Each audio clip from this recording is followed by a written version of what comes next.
what we're doing is different because we're starting with essentially the cheapest way that you can make sheets of graphene.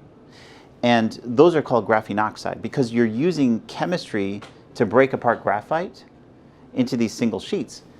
That's actually really good because it's a really cheap way to make graphene into single sheets. It comes though with this, it comes with the oxygen. So what you get then are these single sheets that have oxygen on them. Now, people have been working for over a decade on ways to remove the oxygen from those sheets because everyone wants to use the cheapest base material possible. In the semiconductor industry, that's really important. You have to get rid of the oxygen because it completely messes up the transport properties of the material. For us, I don't care because all I want to do is poke holes in this thing. So if there's oxygen around, that's okay. And in fact, what we've realized is that we can use the oxygen to our advantage. So what we do is by controlling the oxygen afterwards, and by controlling the way the oxygen is bonded to the graphene sheet, we can use chemistry and thermal energy to drill the holes together with the help of the oxygen. So we're actually taking this thing that's been a disadvantage in graphene research for other applications, and we're turning it into an advantage for us. So if you use graphene to filter water, you have this sort of advantage of higher permeability. So what that means is that you have choices. You have more choices in how you operate the plant. So you could operate the plant with the same pressures that you use now, but get more water out, more fresh water out.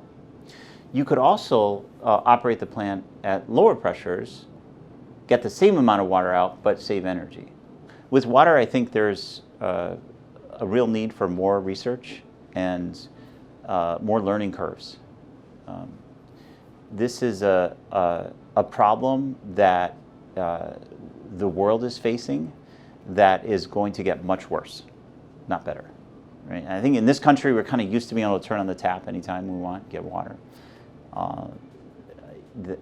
That is not true in a lot of the rest of the world already. Right? 1 billion people today don't have access, regular access to clean water, and that's expected to more than double in the next 25 years. I guarantee you that science and technology can make a big impact on on cost-effective ways to get fresh water.